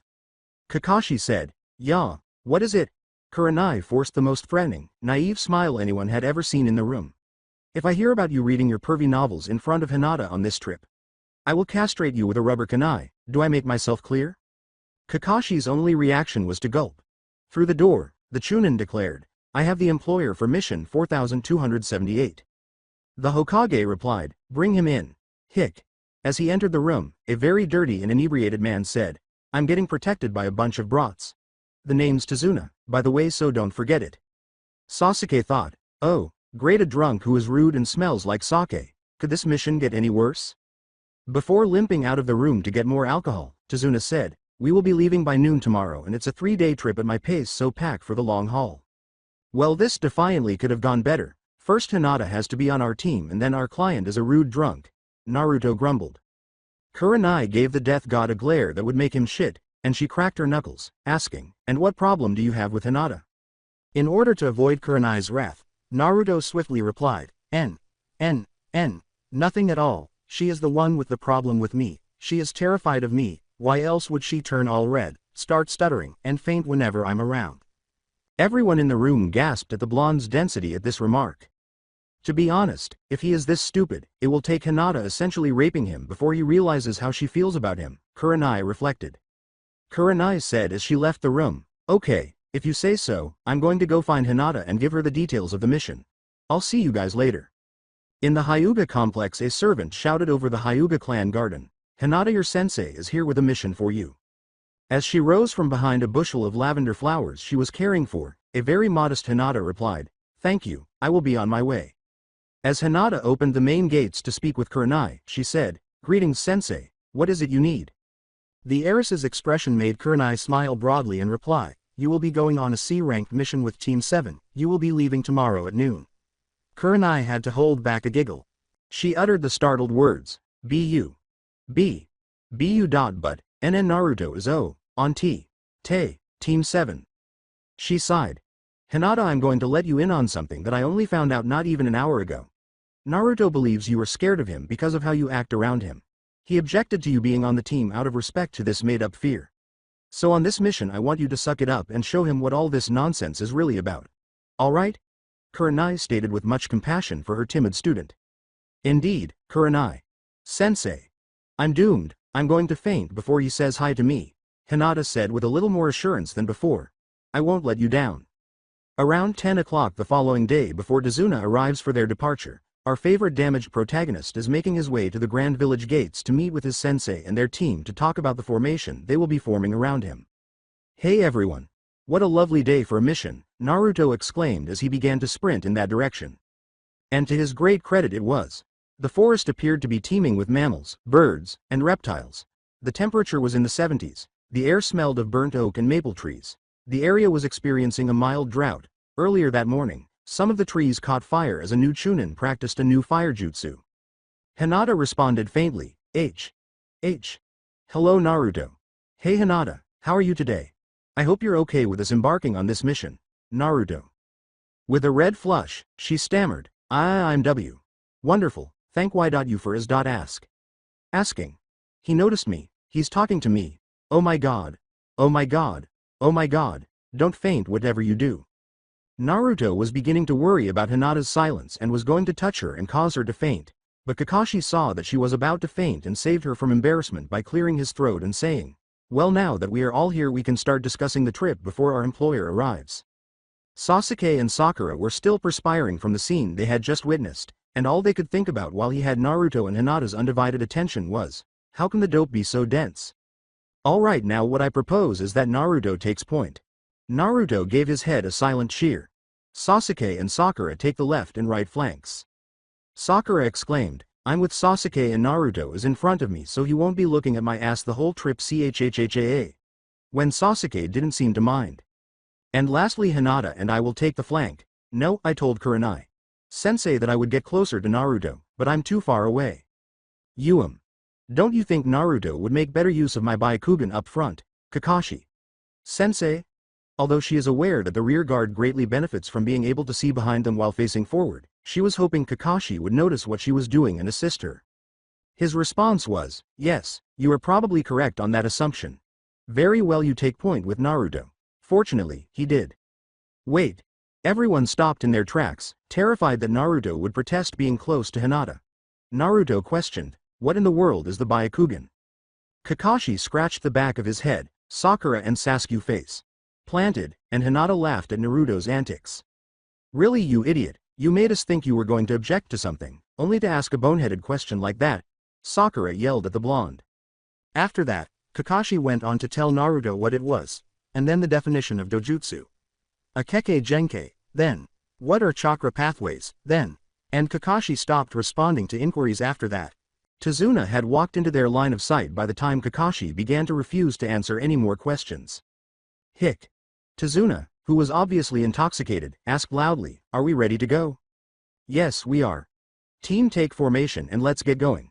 Hinata, you won't need to activate your dojutsu until we cross over the 5-mile patrol perimeter that the village has set up. Hinata answered softly, understood Kakashi, sensei. On the brown, weathered gravel road leading to the land of waves, the small group of travelers set off at the builder's pace. After 2.5 hours on the road, our group of travelers is about to cross the 5-mile mark when they come across a puddle. As they pull themselves out of the water, one figure says to another identical figure, all right, there goes our target, let's move. The most distinguishing characteristics were their excessively large metallic clawed gauntlets, which were connected by a single serrated chain.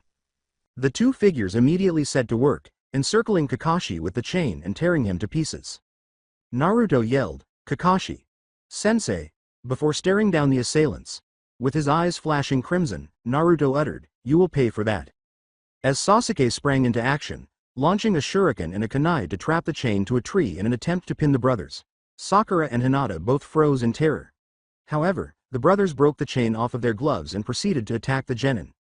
In order to protect his stunned teammates and Tazuna from being struck by stray projectiles or the brothers themselves should they choose to pursue them, Naruto made clones of each of them. To engage in a taijutsu battle, each brother charged at either Sasuke or Naruto. In an attempt to anticipate the impending attack, Naruto tensed and dropped into the academy stance. With his gauntlet on, the criminal struck Naruto with a left hook, or slash, as that was the hand. In order to shield his head from the blow, Naruto raised his right forearm parallel to his ear. He then retaliated by using his left hand to grasp the gauntlet and then slamming his right elbow into the attacker's head, causing him to collapse on the ground. He got back up fast and charged at Naruto once more, leading with his claw. This time, he pretended to be right, but he quickly spun on his heels in mid-strike to pierce Naruto's hand, which moved it just in time to catch it before it struck his ribs. The blow knocked Naruto back, landing on his back. He rolled fast to avoid a jab at the ground, then rolled back to avoid another. Quickly getting to his feet, Naruto kicked his assailant in the chest, pushing him away enough that he could simultaneously perform a backhand spring to get off the ground and deliver a powerful hook across his opponent's temple, rendering him unconscious. Alongside Sasuke, when Sasuke's opponent chose to launch a volley of kunai, Sasuke responded with a few shuriken. Sasuke said he would watch his opponent and make some deductions. A spinning kick from the missing nin interrupted Sasuke's thoughts. He is a missing nin from the hidden mist village, and his gauntlet is covered in a dense liquid, most likely poison, so I have to avoid getting a scratch from that thing. He lost his balance as Sasuke ducked and grabbed the heel that was still on the ground. Sasuke had the ideal opportunity to try to remove the gauntlet after the ninja fell on his back. He performed a standing front flip and kicked the weapon with an axe directly on the seam, breaking it and causing it to collapse inward on the wielder's arm, making it nearly useless. "Gah!" was the only sound the ninja made before rolling over his shoulders and rising to face Sasuke again.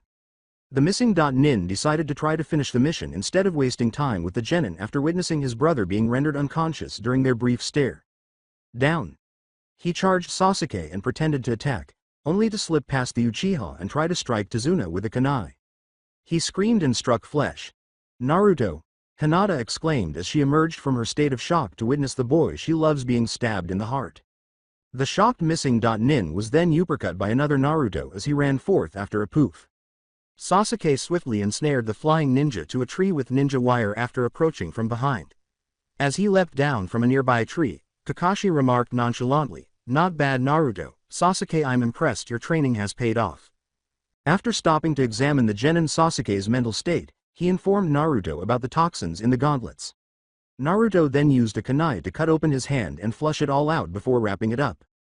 Sakura was still in shock, while Hinata was gathering herself and had already dried the tears from her alleged crush's passing. Not good at all. In order to awaken Sakura from her reverie, Kakashi approached her and produced a packet of smelling salts, which he waved beneath her nose. Sakura exclaimed with delight, "Kakashi! Sensei, are you still alive?" He smiled at the dejected teenager and returned his focus to their prisoners, saying, "Yes, Sakura, but if I had died, so would have you if it were not for you teammates who were able to subdue the attackers. This is something we will have to work on, and it is okay because everything turned out all right." Kakashi said with a smile, "Sup, Gozu. How are you and Maizu doing today?" Gozu looked away from his unconscious brother and said, "Fuck off, Kakashi, I have nothing to share with you."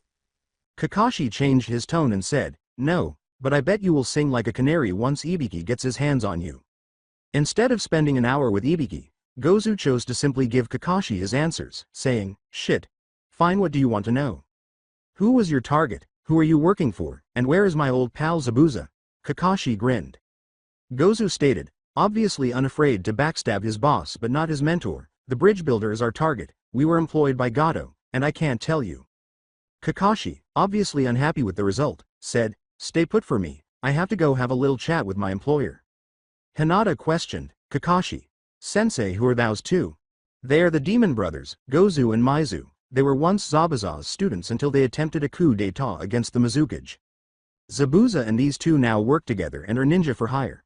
I know them because I have came across them multiple times when I worked in Anbu, We always left them alone because Zabuza was one of the 7 ninja swordsmen of the mist and his bounty was never worth the risk of taking him down, but now it looks like we have to meet in combat. Kakashi breathed a sigh of relief before staring with an angry look. Explain to me why you lied about the difficulty of this mission and why we shouldn't abandon you and go back to our village? Kakashi asked the now frightened Tazuna. Tazuna simply replied, looking down in embarrassment. I lied because even if our entire country gave you every dime we had we still could not have afforded an A or B ranked mission. Gato has taken over our entire economy by buying all our shipping ports and companies. He rules the entire country's economy. He is a greedy bastard who rules with fear, barely giving us enough to survive. Our only hope is for my bridge to be finished. It will put a stop on the economic lock Gato on our country, freeing us, allowing us to prosper once more, he said with tears in his eyes. Astonished, everyone turned to stare at Naruto. Well, then what are we waiting for? Then let's go build us a bridge, he exclaimed. With such conviction that no one could turn away and maintain their dignity after his speech, Naruto declared, What? I'm not just going to sit here while a whole country suffers from one man's greedy clutches when I have the power to stop him. So whether any of you join me or not I will go do everything I can. Jonin ranked enemies or not. Besides, if I wish to become Hokage one day then I will have to deal with problems like these all the time, so why not start now? Very well then, I guess it is decided then, Tazuna, we will finish our assignment with you and then we will renegotiate the terms of payment. As for you two. Kakashi walked over to the Demon Brothers and said, You both will be held captive until this matter is resolved and then from there we shall decide what to do with you. Before they regrouped and resumed their journey, Kakashi remarked, Alright, we have wasted enough time, I'll send a hawk back tonight, let's get back on track. After 2 days, Kakashi. Sensei, we have been walking for hours and are ahead of schedule, can we please take a break even if it is only for a minute? Sakura asked. Though for a different reason, Hinata stated, I agree with Sakura, need a break as W. Well, I have never walked this much in a day before. She wants to tend to Naruto's hand, but he won't allow anyone to see it. Kakashi responded, Very well, we shall rest for a few minutes. A moment later, Naruto threw a kunai into a nearby bush, frightening a white rabbit out of it and earning him some flack from Sakura. Before Kakashi could finish thinking, that rabbit's coat was white, but yet it's the middle of summer, a gigantic sword flew over their heads, causing Kakashi to tackle Tazuna to the ground. Hee. Kakashi Hitaki of the Hidden Leaf Village, the copycat ninja. A long time it has been since we have seen each other, except this time our missions clash. Do they not? Zabuza said while wearing a mask. With a serious tone and a focused expression that none of his genin had ever seen before, Kakashi replied, Yes, they do. Oh, and look, you brought brats, how enjoyable. Zabuza responded to the genin's sarcastic remark and the animalistic smile that peeked out from behind his mask by frightening him with his ki. Hinata began to tremble and then began to shake as if she were at the epicenter of an earthquake. It became so severe that she was unable to stand and collapsed to her knees in fear. After the first blow from the ki, Zabuza was released. Sakura was momentarily stunned, but she soon recovered and resoluted herself. She was not going to be the weak, protected teammate this time. She was still unable to stop her hands and knees from shaking, though. Sasuke handled it much better. He simply turned a little pale and started to perspire a little, but he maintained his composure. Although both Naruto and Kakashi were impressed, they were unaffected by it because they had both encountered greater things in the past. Both Jonin leapt at each other without saying a word, Kakashi brandishing a kunai and Zabuza brandishing his Kabikirabocho. Zabuza's Kabikirabocho cut through half of Kakashi's kunai, making it useless, so it was immediately apparent who had the superior weapon. Before leaping back and reciting, Water Style, Water Jet Jutsu, Kakashi thought, Damn, looks like I have to make this a jutsu fight to win. Kakashi's mouth ejected a jet of water that was extremely concentrated and condensed, traveling straight at Zabuza. Zabuza used the broad side of his blade to block the jutsu. Even though he was shielded and the blade itself was not seriously harmed by the jutsu, it still had enough power to propel him back 15 or so feet from where he had deflected the blow. Zabuza grinned menacingly and said, Ha ha ha ha. If you want to use jutsus, then I got the perfect one for you. Secret killing technique, hidden mist jutsu. With a sharp voice, Kakashi said, Sasuke, get your teammates into formation delta and take these smelling salts to try and get Hinata back to reality. He was removing the slats from his bag and tossing them to Sasuke before the mist covered them and they were out of each other's line of sight. Sasuke ran to Hinata and waved the smelling salts under her nose, yelling over his shoulder, Naruto, get Sakura and Tazuna back out of the combat zone and use clone to fill Hinata's and my spot till I return with her. Before summoning his clones, Naruto said, "Okay, Sakura, you heard him, and Sensei, get back with Tazuna and get into formation Delta." Sakura and Naruto then formed the tight diamond-shaped guard around Tazuna, with Naruto in front, Sakura to his right, and Sasuke to his left and Hinata to his back. Sasuke, who was somehow wearing a cunning smile, said, "Hey, we're back, and Hinata's fine." His only thought was, that was too easy. Hinata said, "S's. Sorry IF. Froze up like T. That, I have N.N.E. N. Never experienced much killing intent B. Before. She was obviously embarrassed and ashamed that she had turned into a burden for Team 7. "If we make it out of this in one piece, you will never guess how I got Hinata out of her trance," Sasuke said with a cheeky smile as they formed up. He then hurried over to Sakura and whispered in her ear. The air becomes quiet after 3 minutes or so of waiting and listening to the jutsu battle that is still going on. The sounds of the Jonin fighting have all but stopped. The ambiance noise of the fight had begun to subside, and Sakura asked, "What's going on?"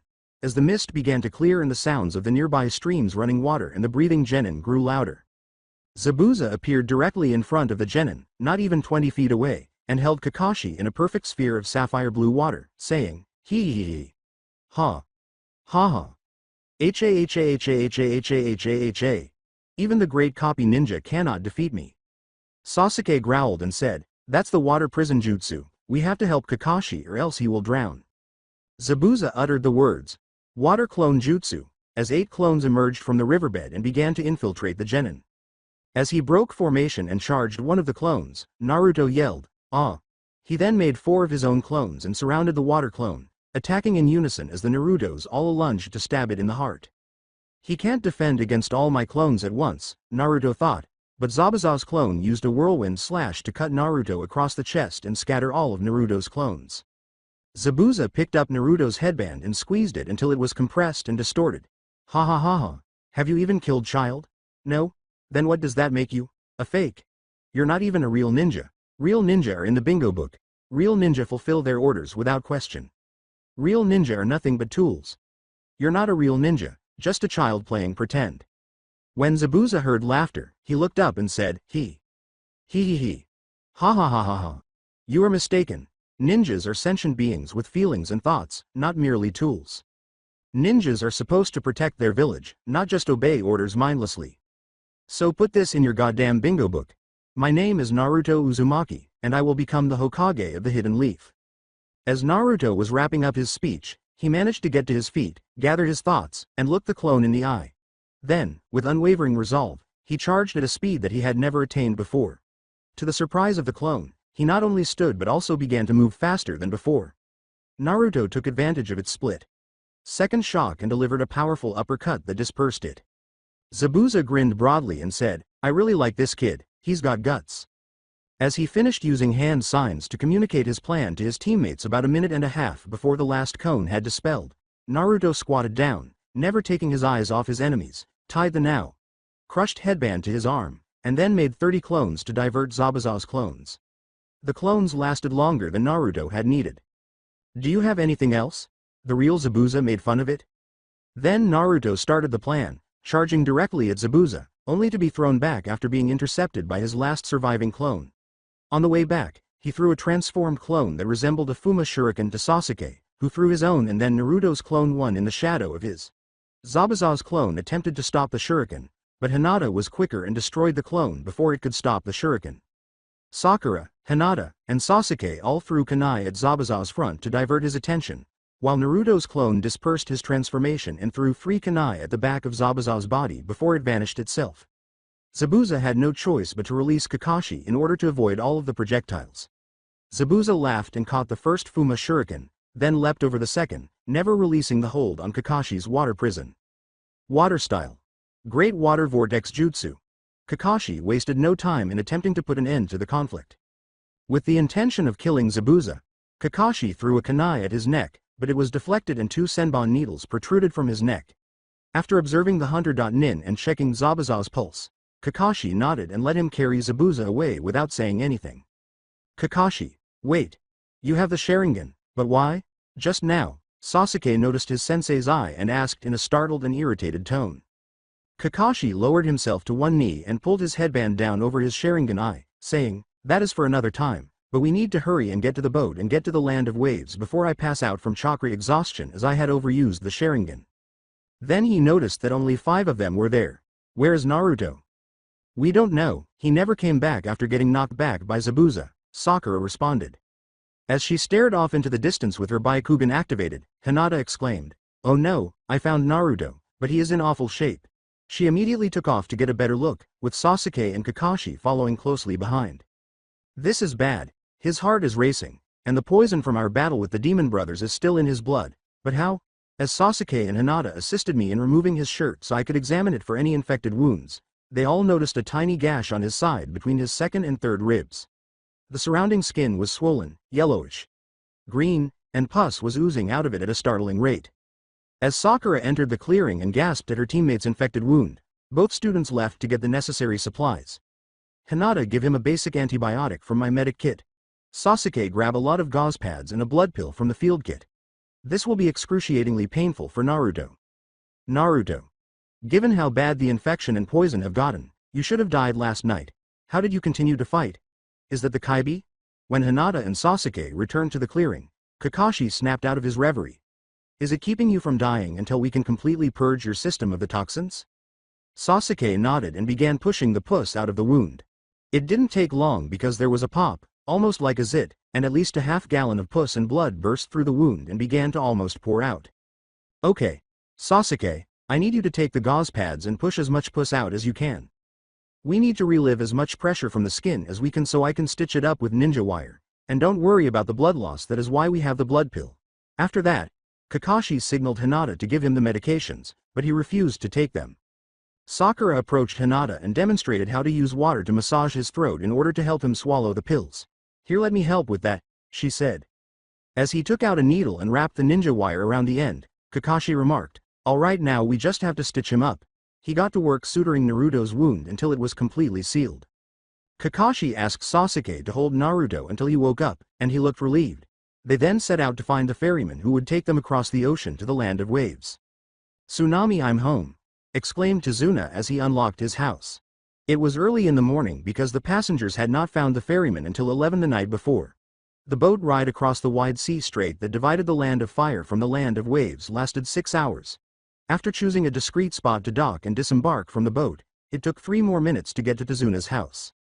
To welcome their visitors, Tsunami strolled around the corner of one of the house's tiny rooms to the kitchen. "Welcome home, father. I hope the trip back was quiet." Tsunami didn't even wait for her father to finish before taking off as soon as Sasuke entered with Naruto on his back. "Quite the contrary. I need you to prepare one of the guest beds as we have a severely injured ninja with us." "Alright, Sasuke, set him up right in a chair till Tazuna's daughter comes back and lets us know the room is ready. Hinata, Sakura, you two will be in a room together. Sasuke, you will be with me, and Naruto will be on his own until he has healed." All 3 of the young teenagers said, "Yes, Kakashi. Sensei." Sasuke's was more of a grunt than a sentence, for that matter. Tsunami arrived to inform them that the rooms were ready after they had been waiting for roughly 2 minutes.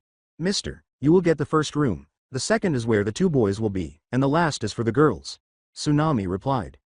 "Oh, I apologize for not introducing ourselves earlier. I'm Kakashi Hitaki, and the genin accompanying me are Sasuke, Sakura, Hinata, and Naruto, who is currently injured." Kakashi laughed out loud.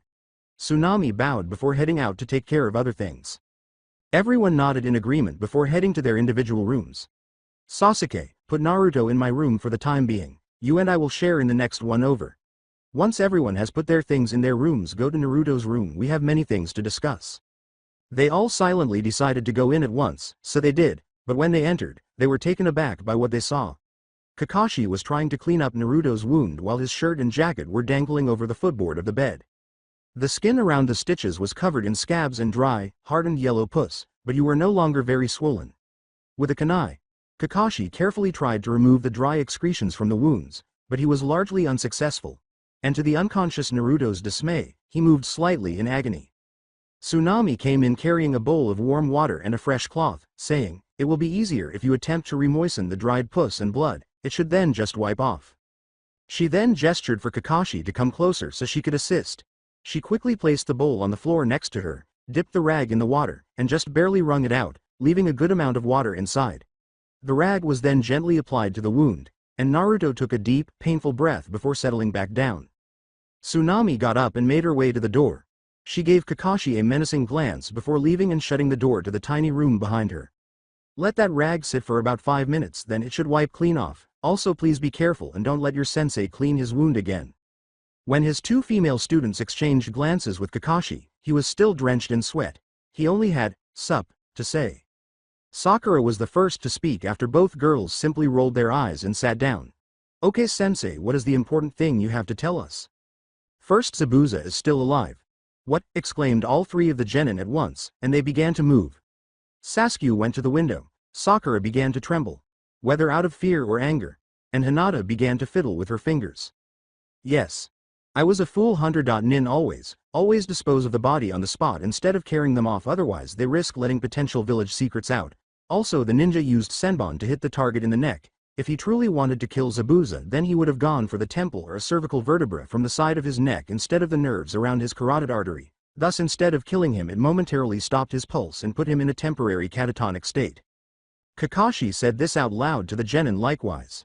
Sakura stood up and began pacing the room, asking, "Well sensei, what are we going to do? None of us can defeat Zabuza, and Naruto is unconscious." As he stood up and made his way to the door, Kakashi leaned against the doorframe and said, "First we are going to eat lunch, then we are going to train, because even though Zabuza is still alive, he is still injured and it could take him a week or more to be in fighting condition, so you three will have to train extremely hard and hope that Naruto wakes up to join us." After forcing herself to look away from Naruto's chest, and almost drooling, Hinata asked, "What kind of tea? Training W. Will W. We do?" Kakashi smiled and said, "Hopefully in a couple of days you guys will have mastered the tree walking exercise." Hinata blushed a very deep shade of red and said, "Oh, but my F.A. father has a .al. Already taught that exercise to me. M. May I.in. Instead stay behind a and T. Take care of NNN Naruto." In response, Kakashi smiled sardonically and said, "Indeed that will be alright. Then Sakura and Sasuke can take care of him in the evening because I have clearly been banned from being 10 feet from him until he heals." Leaving the room with a wave of the hand, they went to the kitchen to have lunch. Sakura and Sasuke followed without hesitation, but Hinata waited a few more seconds before her stomach growled and alerted her to the need for food. She gave Naruto one final look before heading out to meet the rest of her team. The next 2 days went pretty much as planned. Everyone, with the exception of Hinata, got up just before sunrise, went to train, ate breakfast, ate lunch, ate dinner. Sakura took over for Hinata, and Hinata continued to train late into the night. Inari, Tazuna's disturbed grandson, had a few outbursts toward the ninja during the third day with Tazuna and his family, claiming that Gato and his thugs would kill them all. The most recent instance occurred this morning when Sasuke was making fun of Naruto, saying that if he was okay, he would be bragging if he could make it halfway up the tree before he messed up. This made all the girls laugh, but they were soon stopped when Inari called them idiots for having fun and thinking they could beat Gato before he ran off to his room. The remainder of the meal was completed in silence as everyone rushed to their daily activities, Hinata tending to Naruto, and Sasuke and Sakura training. Sakura asked Sasuke a question as they were leaving. Sakura asked, recalling the earlier comment, "Hey, didn't you say you wanted to tell me something about Hinata during our fight with Zabuza?" With the biggest grin Sakura has ever seen on his face, Sasuke remarked, "Oh god, how could I forget that it was hilarious? I would have died laughing if the situation was not so serious." Sakura practically demanded, "Well hurry up and tell me what you did to get Hinata out of her trance," from her. Rewind. After shouting his orders to Naruto and receiving the smelling salts from Kakashi, Sasuke was now flying toward Hinata. His arrival was quick, and he waved the slats beneath Hinata's nose as he did so. He did it again without a response. No answer. Sasuke asked, "Damn, are these bad salts?" before he waved the salts beneath his nose, a move he later came to regret because they had a strong scent. "Damn, what am I going to do?" Sasuke exclaimed out loud as he saw Hinata's head turn in response to Naruto's distant voice giving Sakura instructions. Then he had an idea. Sasuke's mouth opened as he finished his comment, saying, "Hey Hinata, you know Naruto is over there naked in a hot tub right now." Before he could finish, Hinata was standing, Byakugan blazing, and pointing in the direction Sasuke's finger was pointing, and she suddenly came to. Eep. Hinata became a different shade of red, and at Sasuke's next remark, it became even darker. After picking his jaw off the ground in shock at this newfound intelligence, Sasuke exclaimed, "Holy shit, Hinata! You're a closet pervert, aren't you?" Before receiving an even greater shock, he thought, "I would have never guessed."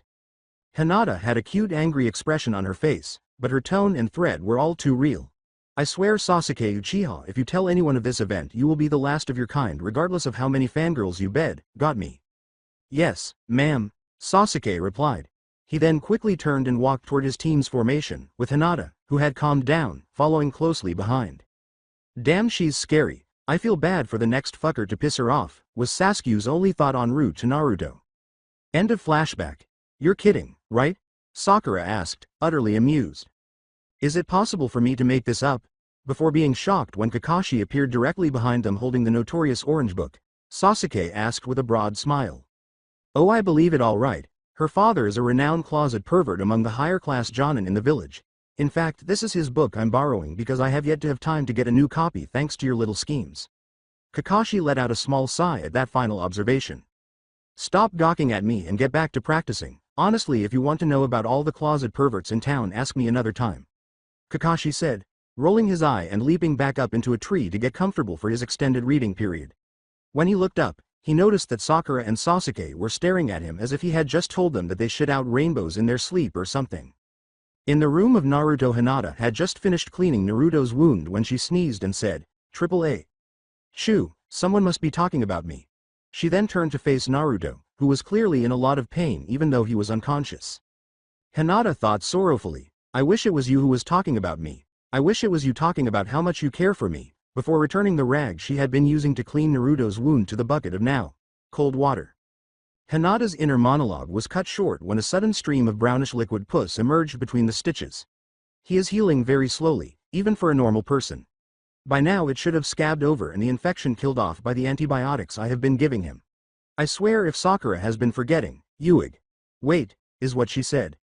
Confused by what had happened, Hinata held the now brown rag up to her nose and smelled it. She swiftly grabbed the rag and gently held it over the wound until the body stopped pushing the strange pus out. However, once Naruto's system was clear, his face seemed to relax and color seemed to return to his skin. Hinata inhaled deeply and exhaled a sigh of relief at her crush's safety. "This scent is oddly familiar. I remember it from my mother's private section of the garden. It must be the smell of the plant that is used to make the poison. Well, at least it is now out of Naruto's system." After removing a tiny glass vial from Kakashi's special medical kit and adding a tiny sample of the poison for additional research in the village, Hinata went to burn the rag because she knew it was no longer safe for Tsunami and her family to use. When Hinata came back to the room, she saw that the atmosphere had changed. Naruto had begun to perspire and tears were streaming down his face. In a panic, Hinata grabbed the rag on his forehead and dipped it again in cold water to put it on his head, but as soon as it touched his head, she realized something important: he was not developing a fever. She muttered, "Naruto," under her breath, a hint of fear in her voice because she didn't know what was happening and was afraid she wouldn't be able to assist. "Ah!" Hinata was startled out of her daze by Naruto's sudden yell, which caused him to start flailing and yelling in agony. "Naruto, what is happening to you?"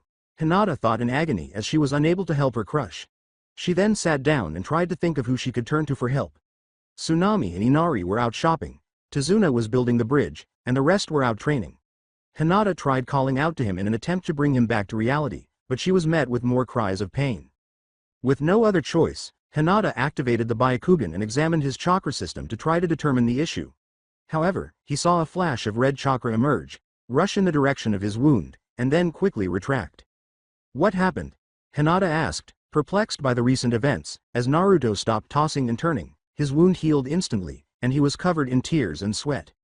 She went up to Naruto and examined him for any injuries or temperature changes, but there were none. As she gazed at his dejected expression, Naruto Uzumaki's eyes snapped open, and Hinata found herself staring into his cerulean blue eyes. He had finally woken up. Naruto's thoughts when Naruto awoke. He saw a familiar scene from 7 years ago, but this time he was among the crowd staring up at himself, unconscious, defenseless, and unloved.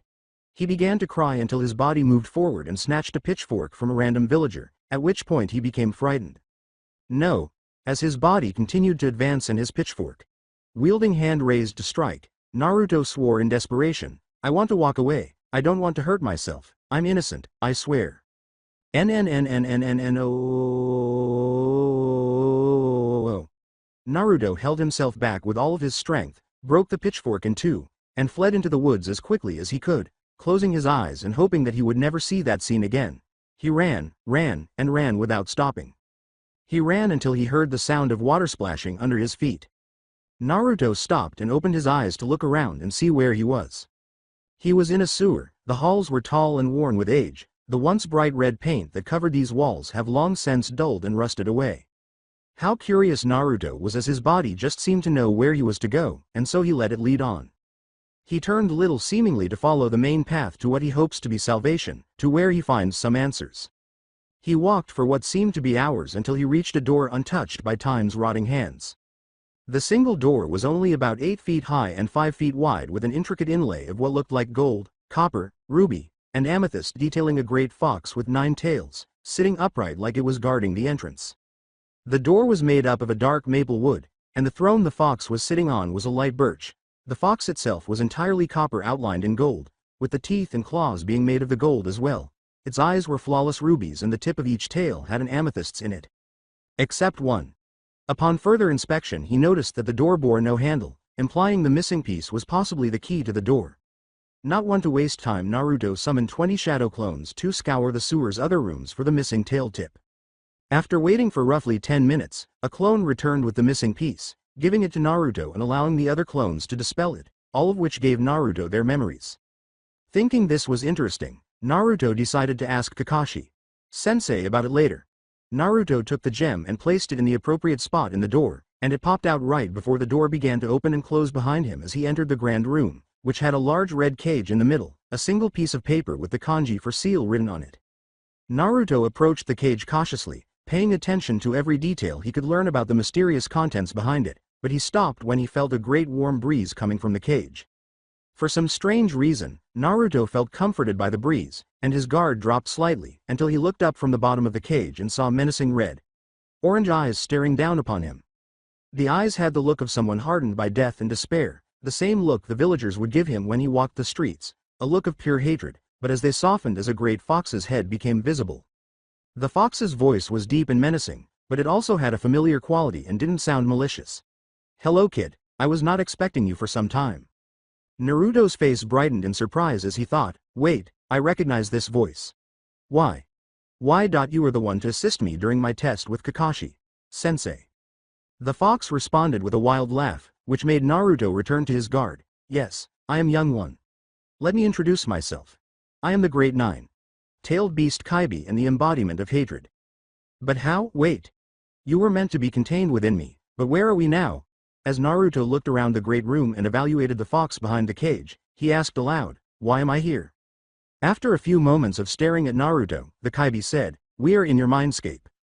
It is present in the deepest recesses of your mind as a, how should I phrase it? If the outside world gets too harsh or lonely, you have a safe haven where you can stay sane. I live here because your mind can only hold my will, conscience, and essence here. The great fox answered the majority of Naruto's questions, but he was unaware of how he got here. As for why you are here, that is something you must answer yourself because only you know how you arrived here.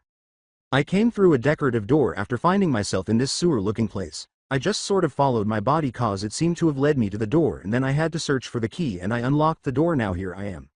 Naruto began to recall this while thinking out loud. Although Naruto was staring at the ground, the Kubi's ears perked up at this statement.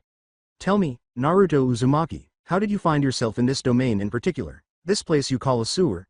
The fox asked, gazing at the small adolescent in front of him. Wait, how are you aware of my name?